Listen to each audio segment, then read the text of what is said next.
नमस्कार, मैं क्षितिज अरोड़ा। इस देश के लोगों को हो क्या गया है?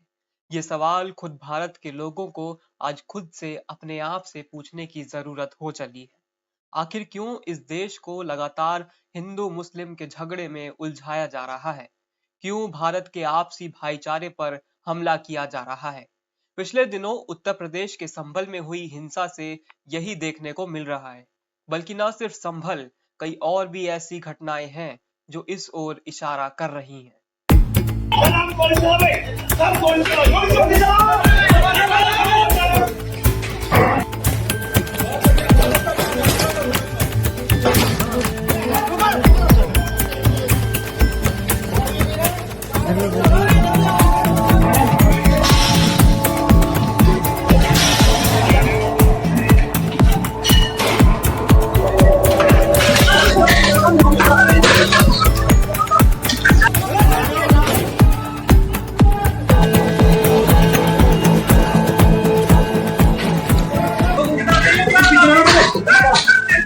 संभल की पूरी कहानी आप जानते हैं।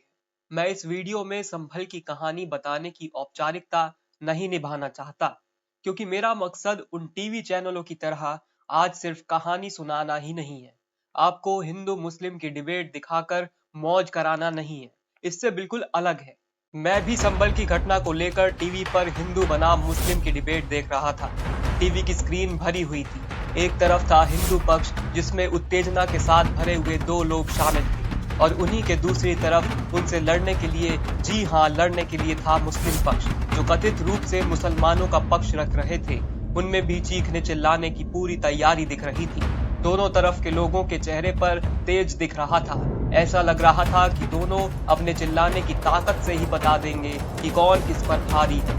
और उन दोनों के बीच में थी एक एंकर, जिसने भी उतनी ही तेज आवाज में बोलना शुरू किया।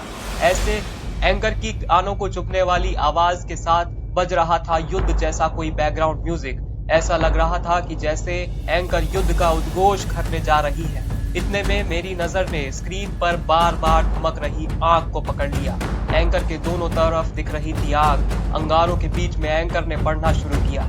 एंकर की आवाज बढ़ती जा रही थी। अंत में एंकर ने बोलना खत्म किया। फिर शुरू हुई डिबेट। पहले हिंदू पक्ष को मौका मिला। उनकी आवाज एंकर से भी तेज थी। बीच में ही मुस्लिम पक्ष ने भी कूद पड़ा। दोनों पक्षों के बीच लोग एक साथ ऊंची आवाज में बोलने लगे। सभी को देखकर मैं पानी ढूंढने लगा, लेकिन बिल्कुल ऐसा नहीं लग रहा था कि उन लोगों में से किसी को भी गला सूख रहा हो। अभी दोनों पक्ष बोल ही रहे थे कि दोनों के बीच स्क्रीन पर लोहे की आवाज के साथ तेज तलवार आ खिंची, मानो अब युद्ध होगा ही। दोनों पक्षों ने भी इसे सीरियसली लिया और एक दूसरे की ओर बढ़ने लगे, मानो अब तो हाथापाई होने ही तय थी। लेकिन बीच में एंकर ने आकर दोनों को रोक दिया। इतने में कैमरे की नजर में ऑडियंस के तौर पर बुलाए गए बच्चों को पकड़ लिया, जिसके चेहरे पर हंसी, मुख से निकलती हूटिंग की आवाज के साथ साथ ताली की मुद्रा में उठे हुए उनके हाथ। सभी ने एक साथ ताली बजाई, मानो कोई सर्कस चल रहा है। मेरे हाथ ही मैंने पाया कि ताली की मुद्रा में अपने आप पहुंच चुके थे। हाथों के नाखून दांतों की मेहरबानी से खत्म हो चुके थे। मुझे पूरी डिबेट में कुछ समझ नहीं आया।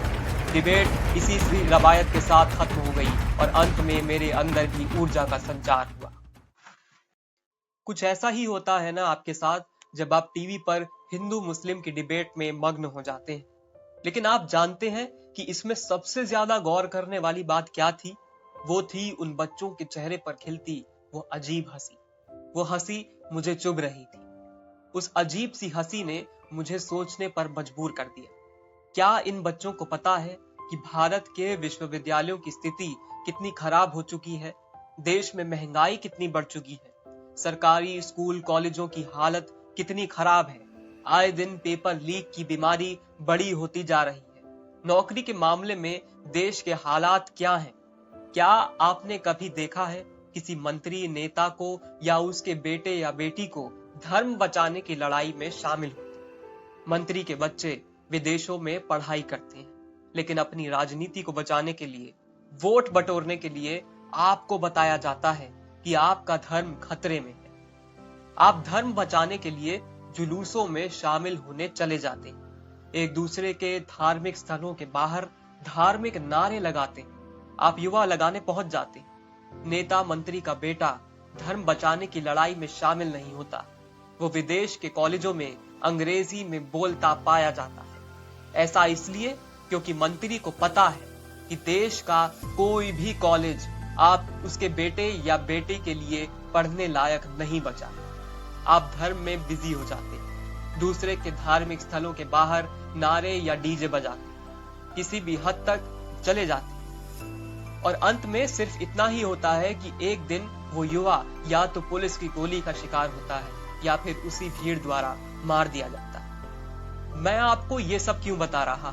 क्योंकि आपको समझने की जरूरत है, धर्म किसी का भी खतरे में नहीं है।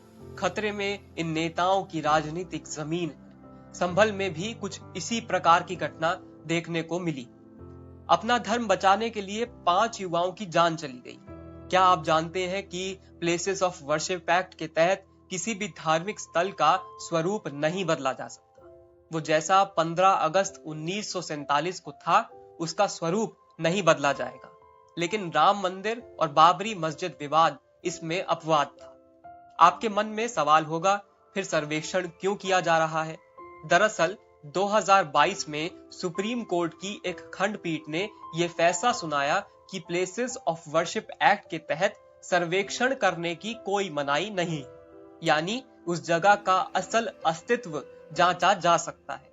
सवाल यही है कि अगर किसी भी जगह का अस्तित्व नहीं बदला जा सकता तो फिर सर्वेक्षण करने की जांच करने का फायदा क्या होगा? इस देश को सांप्रदायिकता की आग में झोंका जा रहा है। संभल के बाद अब अजमेर दरगाह में भी सर्वेक्षण को मंजूरी दे दी गई है। मैं जानता हूं कि आप में से कई लोग मेरे ऊपर ही सवाल उठाने लगे। कोई मुझे बांग्लादेश के हालातों पर सवाल पूछेगा, कोई कहीं को लेकर पूछेगा। सवाल वाजिब है, उसकी भी निंदा होनी चाहिए। लेकिन आज मैं बात भारत की कर रहा हूं। हम देश को दिशा क्या देना चाहते हैं, ये सवाल आप अपने आप से पूछिए। इन नेताओं की साजिश को समझिए और बचिए। नमस्कार, मैं क्षितिज अरोड़ा।